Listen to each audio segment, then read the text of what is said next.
नमस्कार हरि प्रेमियों, आपका हमारे YouTube चैनल में स्वागत है। हरि प्रेमियों, कैसे हैं आप? उम्मीद है आप सब अच्छे होंगे। आइए आज का प्रसंग शुरू करते हैं। आज का प्रसंग है पौष मास की शुक्ल एकादशी व्रत कथा, जिसका नाम उत्तरदा एकादशी व्रत भी है। हरि प्रेमियों, इस व्रत के करने का क्या फल है, आइए इस कथा में सुनते हैं। उससे पहले अगर आप हमारे चैनल पे नए हैं तो प्लीज़ चैनल को सब्सक्राइब ज़रूर कर लीजिए और बेल आइकॉन को ज़रूर दबा लीजिए ताकि आप तक हमारे सारे नोटिफिकेशन पहुंच सके। हरि प्रेमियों, आपका एक भी सब्सक्राइब हमारे लिए बेहद मायने रखता है। आइए कथा को आरंभ करते हैं। एक बार भगवान श्री कृष्ण जी ने युधिष्ठिर से कहा, युधिष्ठिर, पौष मास की शुक्ल पक्ष की जो एकादशी तिथि है उसका महात्म्य आपको मैं बताता हूँ। आप ध्यान लगाकर सुनिए। हे महाराज, संसार के हित की इच्छा से मैं आपको इसका वर्णन कर रहा हूँ। राजन, पूर्व में जो विधि बताई गई है उसे यत्न पूर्वक इस व्रत का पालन करना चाहिए। इसका नाम उत्तरदा एकादशी है। यह सभी पापों को नष्ट करने वाली उत्तम तिथि है। समस्त इच्छाओं को पूर्ण करने वाली सिद्धियों के दाता भगवान श्री नारायण इस तिथि के अधिदेवता है। इससे बढ़कर इस त्रिलोकी में कोई भी तिथि नहीं है। कथा इस प्रकार है। बहुत पहले की बात है। भद्रावतीपुरी में एक राजा था। उसका नाम सुकेतुमान राजा था। वह राज्य करते थे। उनकी रानी का नाम चंपा था। राजा को बहुत समय तक कोई भी वंश में उत्पन्न हुआ कोई पुत्र संतान नहीं हुआ। इसलिए दोनों पति पत्नी सदा हमेशा चिंता में और शोक में डूबे रहते थे।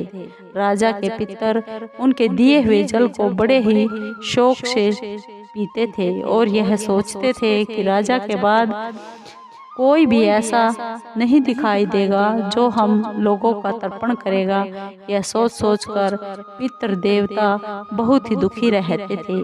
एक दिन की बात है। एक दिन राजा घोड़े पर सवार होकर बहुत गहरे वन में चले गए। पुरोहित आदि किसी को भी इस बात को पता नहीं था। मृग और पंछियों से सेवित उस सघन वन में राजा घूमने लगा। मार्ग में कहीं सियार की बोली सुनाई देती तो कहीं उल्लुओं की। जहाँ तहाँ मृग और रीछ दृष्टिगोचर हो रहे थे। इस प्रकार घूम घूम कर राजा वन की शोभा को देख रहे थे। इतने में दोपहर हो गया। राजा को बहुत भूख लगी और प्यास भी सताने लगी। वे जल की खोज में इधर उधर भागने लगे। किसी पुण्य के प्रभाव से उन्हें एक उत्तम तालाब सरोवर दिखाई दिया, जिसके पास मुनियों के बहुत से आश्रम दिखाई पड़ रहे थे। शोभाशाली नरेश ने उन आश्रमों की ओर देखा तो उस समय शुभ की सूचना देने वाले शकुन होने लगे। राजा का दाहिना नेत्र और दाहिना कान फड़फड़ाने लगा, जो उत्तम फल की सूचना दे रहा था।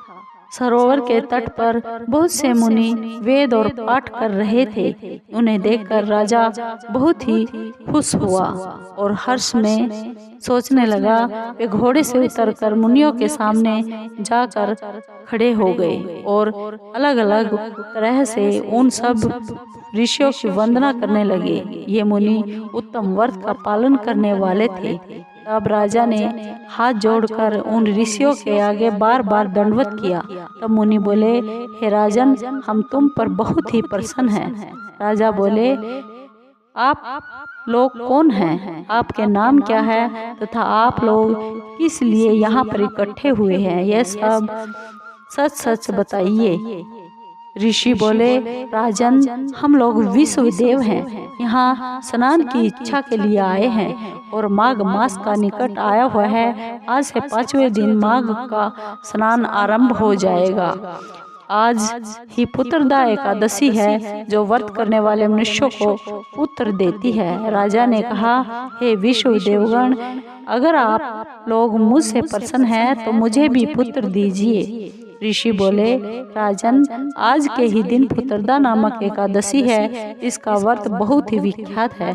तुम आज इस उत्तम व्रत का पालन करो। हे महाराज, भगवान केशव के प्रसाद से तुम्हें पुत्र रत्न अवश्य प्राप्त होगा। इस प्रकार उन मुनियों के कहने से राजा ने इस उत्तम व्रत का पालन किया। महर्षियों के उपदेश के अनुसार उसे विधि पूर्वक पुत्रदा एकादशी का अनुष्ठान किया। फिर द्वादशी के दिन पारण करके मुनियों के चरणों में बार बार दंडवत मस्तक झुकाकर राजा अपने घर को चले आए।